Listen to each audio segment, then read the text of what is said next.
Assalamualaikum warahmatullahi wabarakatuh. Salam matematika.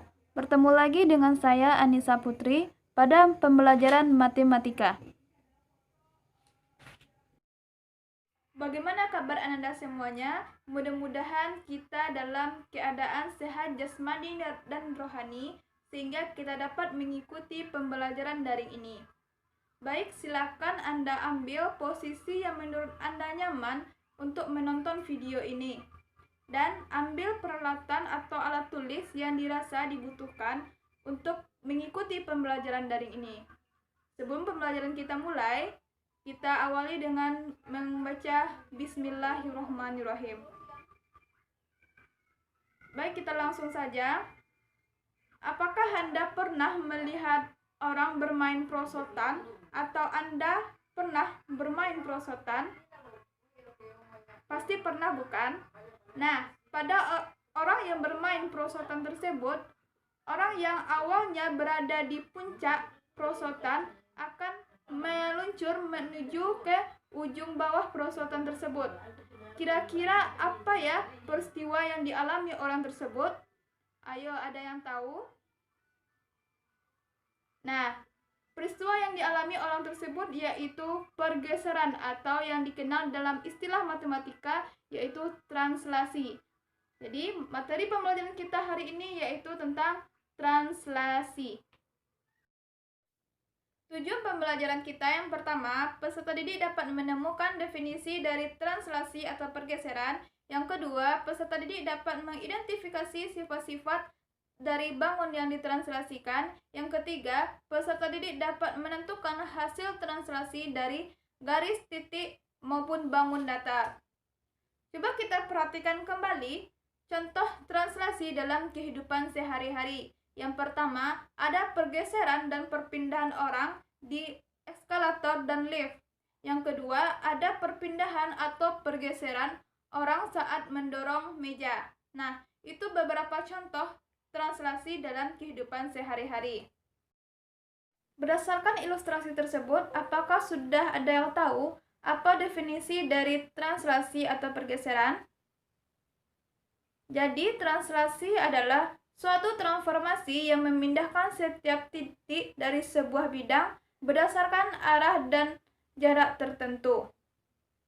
Misalkan X, Y, A dan B adalah bilangan real. Translasi titik A, X, Y dengan T, A, B menggeser absis X sejauh A dan bergeser ordinat Y sejauh B. Sehingga diperoleh titik A absen X tambah A, Y tambah B. Notasinya dapat ditulis X, Y, maka X tambah A, Y ditambah B. Coba perhatikan bangun datar berikut ini yang merupakan contoh dari translasi atau pergeseran. Nah, dari bangunan tersebut atau bangunan yang ditranslasi tersebut, bisakah Anda menemukan sifat-sifat bangunan yang ditranslasikan? Nah, sifat-sifat dari bangunan yang ditranslasikan yang pertama, bangunan yang ditranslasikan tidak memiliki perubahan bentuk dan ukuran. Yang kedua, bangunan yang ditranslasikan mengalami perubahan posisi. Nah, sekarang kita masuk ke contoh soal. Yang pertama, sebuah titik A 1,2 ditranslasikan 6 satuan ke kanan dan 2 satuan ke atas. Maka tentukanlah translasi titik tersebut.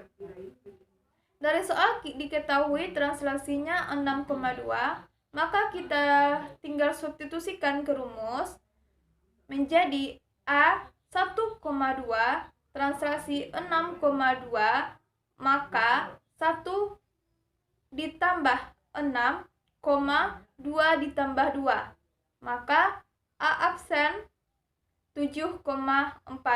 Itulah pergeseran atau translasi dari titik A. Kita pindahkan ke titik koordinat, maka posisinya berada di 7,4. Kita masuk ke contoh soal yang kedua.